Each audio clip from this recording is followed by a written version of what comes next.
बिस्मिल्लाहिर्रहमानिर्रहीम। अस्सलाम वालेकुम नादरीन, आप यूट्यूब चैनल देख रहे हैं। मैं इमरान खान हूँ। कुछ आम चीज़ें और हैं आपके साथ शेयर कर दी हैं। सबसे पहले ये कि फार्मूलाज बनाए जा रहे हैं कि हुकूमत कौन बनाएगा, कैसे बनाएगा। एक बात मैं आपको बता दूं कि नताइज इतने ताख़ीर का शिकार क्यों हो रहे हैं, उसकी भी एक वजह है। जिस वक्त इलेक्शन कमीशन ऑफ पाकिस्तान नताइज का मुकम्मल ऐलान कर देगा, नॉर्मली ये नताइज जो है वो चंद घंटों में आ जाते हैं, बहुत लेट हो तो एक आधे दिन में मुकम्मल हो जाते हैं। ऐसा तो नहीं होता कि इलेक्शन हुए 2-2 दिन गुजर जाएं, 3-3 दिन गुजर जाएं और नतीजे मुकम्मल ना हो। ये नताइज ताख़ीर का शिकार इसलिए हो रहे हैं कि जिस वक्त ये नताइज मुकम्मल हो जाएंगे, इलेक्शन कमीशन कहेगा कि नतीजे मुकम्मल हो गए, तो फिर टाइम कम बचेगा अगली हुकूमत बनाने के लिए। इंतकाल इक़्तिदार के ऊपर काम शुरू हो जाएगा। फिर जो है वो असेंबली का सेशन बुलाना होगा, फिर फौरी तौर पे इकट्ठे हो जाएंगे और उसके बाद जो है वो हलफ हो जाएगा। फिर किस तरह वज़ीर आज़म बनेगा, कायदे ऐवान बनेगा, पार्लियामेंट्री पार्टीज़ बनेगी, वो सारा प्रोसीजर फिर चलेगा। वो एक लंबा, उसकी तफसील में जाने की ज़रूरत नहीं है, लेकिन ये सारी चीज़ें तब शुरू हो जाएंगी तो टाइम कम मिलेगा बंदे ख़रीदने के लिए। लिहाजा इस वक्त इस गुमगू की सूरत हाल का फ़ायदा उठाते हुए कोशिश ये की जा रही है कि मैक्सिमम बंदों को परचेज कर लिया जाए जब तक के नतीजे मुकम्मल नहीं होते, और जो फार्मूला है इक़्तिदार का वो तय कर लिया जाए। अब पाकिस्तान पीपल्स पार्टी के अंदर इस वक्त ये सोच है, और बहुत सारे लोग जो हैं वो बिलावल जरदारी को कह भी रहे हैं। बिलावल जरदारी का अपना दिल भी कर रहा है, और वो मुख्तलिफ लोगों से इसके ऊपर अब छोटी छोटी ट्वीट्स भी करवा रहे हैं। बिलावल जो है वो खुद तो नहीं कह सकते अपने मुंह से, लेकिन वो अपनी पार्टी के लोगों से, अपने चाहने वालों से, अपने जानने वालों से वो अब ये बयानात निकलवा रहे हैं कि बिलावल जरदारी वज़ीर आज़म पाकिस्तान बन सकते हैं। तो पीपल्स पार्टी के अंदर ये सोच पैदा की जा रही है। तो बिलावल को लगता है कि मेरा भी दाव लग सकता है। अगर नवाज शरीफ जैसे आदमी का दाव लग गया 3 दफ़ा, तो मेरा भी दाव लग सकता है। मैं तो बाहर से पढ़ के आया हूँ। तो आसिफ अली जरदारी जो हैं वो अपने आप को सदर पाकिस्तान की नशिस्त पे देख रहे हैं। उनके दिमाग में ये है कि अगर उनका बेटा सदर बन जाए तो ठीक है, वज़ीर आज़म बन जाए ठीक है, वरना वो तो सदर पाकिस्तान बन जाएंगे। मौलाना फजलुर रहमान साहब का प्रॉब्लम यह है कि उनका सारा का सारा ख़ानदान इस इंतखाबात के नतीजे में बुरी तरह शिकस्त खा गया। अब उनका बच्चा भी नहीं है, उनका भाई भी नहीं है, बाकी लोग भी नहीं हैं।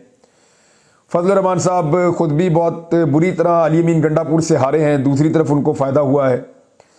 लेकिन फजलुर रहमान साहब भी सदर पाकिस्तान के एक संजीदा कैंडिडेट के तौर पे अपने आप को प्रेजेंट करते हैं।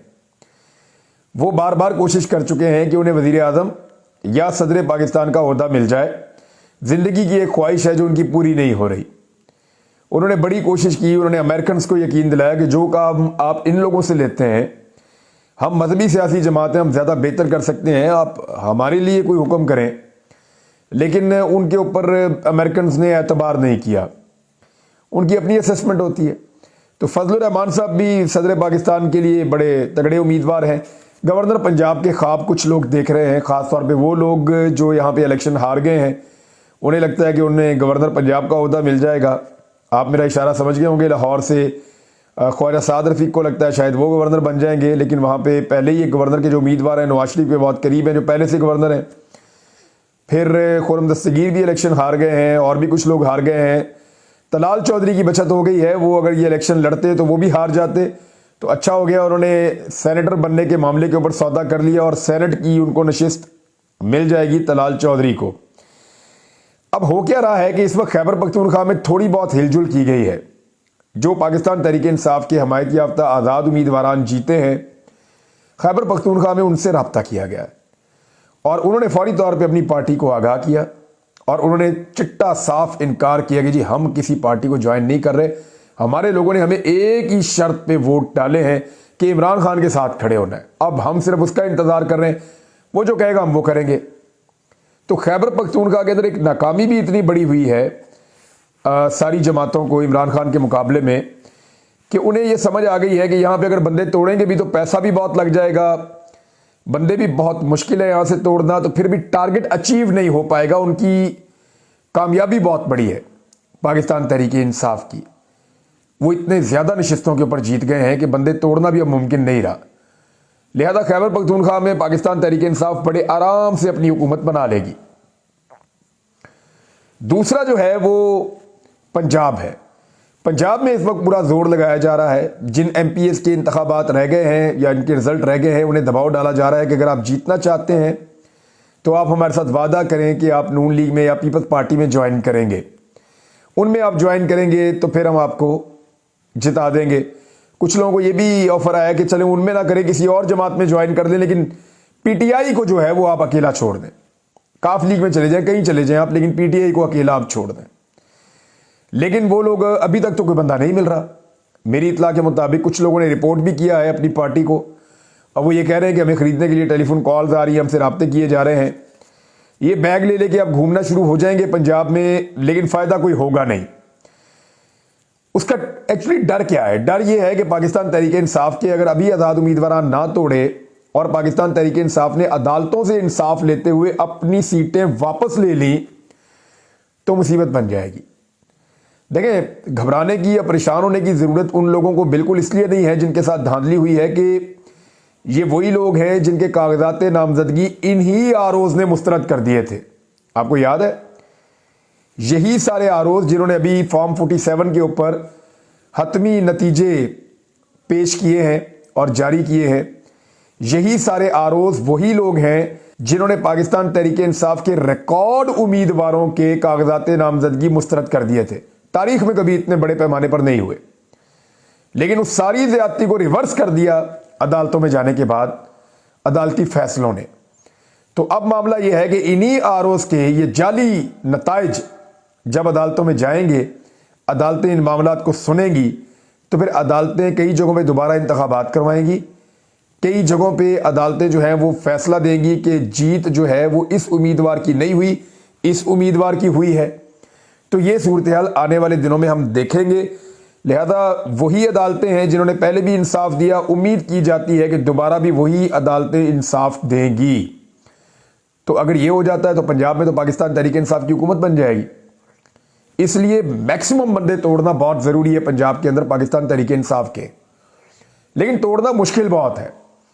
तहरीक इंसाफ के 50 से ज़ायद लोग अब तक सिर्फ पंजाब असम्बली के ऊपर, वैसे तो 100 हैं, लेकिन पंजाब असम्बली के ऊपर 50 से ज़ायद लोग तहरीक इंसाफ के अपीलों में जा चुके हैं कि हमारे फॉर्म 45 के मुताबिक हम इलेक्शन जीत गए हैं और हमें धांधली से इलेक्शन हराया गया है, तो हमें उसके मुताबिक फैसला दिया जाए जो असल नतीजा है। अब 2-3 किस्म की धांधलियां हुई हैं, जरा इसके ऊपर भी आप गौर कर लीजिए। यानी 2 बड़े क्लियरली मैं आपको बता देता हूं कि ये धांधलियों की वजह क्या है। मैं इसी के ऊपर आज काम कर रहा था, हमने काफ़ी लोगों से बात की है, जिन लोगों के साथ धांधली हुई उनसे भी बात की है। तो इसकी 2 कैटेगरीज हैं। एक, जहां पे मुस्लिम लीग नून को या इलेक्शन कमीशन को लगता था कि नून लीग जीत जाएगी या तहरीक इंसाफ का हमायत याफ्ता उम्मीदवार हार जाएगा, उस हलके के अंदर इनको बहुत अजीबोगरीब तरीके से मैनेज करना पड़ा है रिजल्ट को। वहां पे इलेक्शन कमीशन ने रिजल्ट आने के बाद बदला है। मैं आपको फिर समझा दूं, जरा आसानी रहेगी। 2 तरह के हलके थे ना, एक पे तहरीक इंसाफ को पक्का पता था कि हम जीत जाएंगे और सबको पता था तहरीक इंसाफ जीत जाएगी। दूसरे किस्म के हलकों में सबको पता था कि तहरीक इंसाफ यहां से मुश्किल से जीतेगी या तहरीक इंसाफ यहां से हार जाएगी। ये लग रहा था सारी जमातों को, इलेक्शन कमीशन को, हर तरफ। तो जहां से तहरीक इंसाफ के जीतने के इम्कानात नहीं थे, वहां पे क्योंकि कोई बंदोबस्त नहीं किया गया, वहां पे कोई मनसूबाबंदी नहीं की गई, तो जब वहां तहरीक इंसाफ का वोटर अचानक निकल आया और उन्होंने काया पलट दी नौजवानों ने और खवातीन ने, तो फिर भोंडे तरीके से धांधली की गई और फॉर्म 45 और फॉर्म 47 का फर्क आ गया वहां पे। ये वाले हलके तो बड़े आराम से तहरीक इंसाफ वापस ले लेगी। अच्छा, अब एक दूसरे तरह के हलके हैं जहां पे सबको पता था कि तहरीक इंसाफ के जीतने के इम्कानात हैं, वहां मनसूबाबंदी के साथ धांधली की गई है। कैसे? पंजूसा साहब का जो हलका है, सरगोदा का एक हलका है खुशाब का, यहां पे वोटों को आग लगा दी गई, वहां डब्बे तोड़ दिए गए।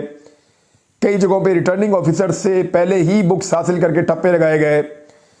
कई जगहों पे पोलिंग एजेंट्स को धक्के मार के बाहर निकाला गया। कहीं पे फॉर्म 45 जो है उनके ऊपर टेम्परिंग की गई। कहीं पे जो है टेम्परिंग के अलावा फॉर्म 45 जो है वो फराहम ही नहीं किए गए, और अगर किए गए तो उनके ऊपर नताइज गलत लिखे गए। जितने वोट पड़े उनको अलग तरीके से मैनेज किया गया।